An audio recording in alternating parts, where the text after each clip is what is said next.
It's pretty easy to find a property with mountain views in Crested Butte because we're surrounded by amazing mountains, but it does vary. So today I'm going to take you out to one of my favorite subdivisions that has some of the most epic mountain views.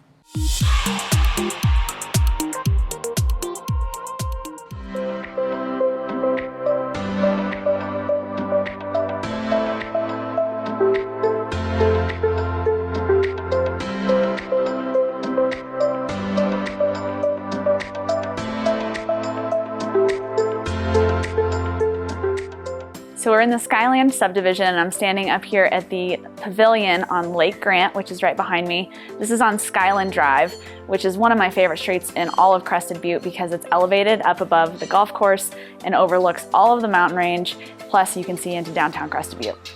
Skyland has over 400 acres of space with a good mix of single-family homes, condos, and townhomes. All of the homeowners in Skyland get exclusive access to Lake Grant. It is not open to the public. And on Lake Grant, you can fish, you can stand-up paddleboard, you can kayak. You can also rent this pavilion for private events, or you can just come up here and have a picnic. All homeowners in the Skyland area also have access to fishing on the Slate River, which is really amazing. You can also stand-up paddleboard or kayak on the Slate River from downtown Crested Butte all the way to Skyland.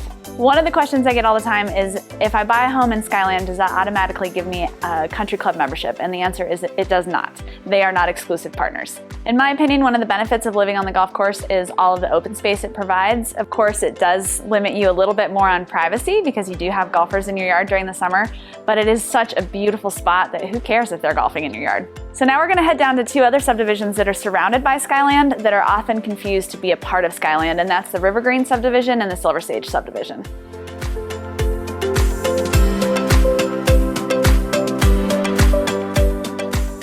So now we're down in the Skyland River neighborhood, which is actually the second filing that happened in Skyland in the subdivision process. And all of these homes are down closer to the river. It's also on the back 9 side of the golf course. And then we're gonna phase into a couple other little areas that I wanna mention. One of them is this cul-de-sac called Alpine Court.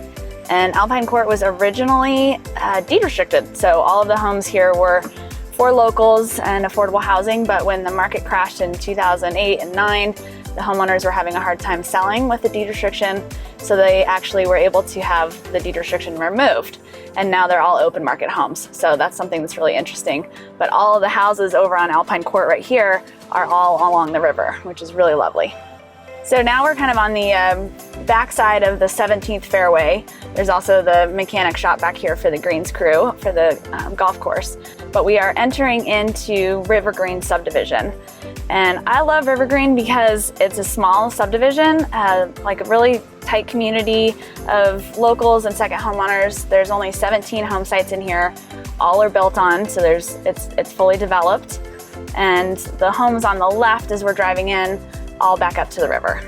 So once you pass through Rivergreen subdivision, you enter into Silver Sage, which makes a big loop. But this loop is actually the end of the road, and the rest of it from there is all either ranch land with McCormick Ranch or land trust land. So it's protected views, which is really, really cool. There are 22 home sites in Silver Sage. Some of them are in the island. There's quite a few over on the right-hand side right now that are back up to the golf course, which have great golf course views and great views of Mount Crested Butte. And then on the left, around the other side of the island, is all homes are on the river. And they have fabulous views, like probably some of the best views you can find around here. Both in the Rivergreen and the Silver Sage subdivision, they all have easements to access the Slate River for fishing and hanging out. So it's really nice amenity for all the homeowners. So when you're looking for real estate, the Skyland area is definitely one to consider, and it's important to understand the different neighborhoods that are involved in the Skyland area. And if you're looking for mountain views, this is by far the best. But also some other amenities that I didn't go over yet is that miles and miles of paved single track and gravel trails that go all through the subdivision that also access the National Forest. So if you're interested in more information about the Skyland area, give me a call today.